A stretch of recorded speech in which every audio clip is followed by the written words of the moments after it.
One last option open to us as an easy method of attaching your LEDs upside down or against a back wall would be to use silicone or no more nails.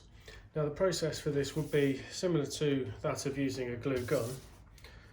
You would, like I'm doing here, you would just run a thin bead of your silicone or no more nails onto your surface, and then you would just simply attach your LEDs to it, like I did in a previous video, where you would peel off the foam backing, peel off the adhesive backing, and then peel off the actual adhesive as well.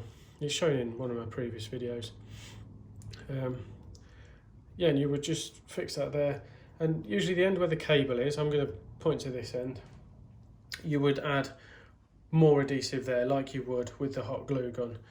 So you want to be careful not to get any adhesive or no more nails over the LEDs, obviously, because it'll affect how bright they are. But around where the starter cable is at one end, you can go to town. You can put it over it. As long as it doesn't come over this first LED, you can go to town. It's fine, and that will stay up for most situations.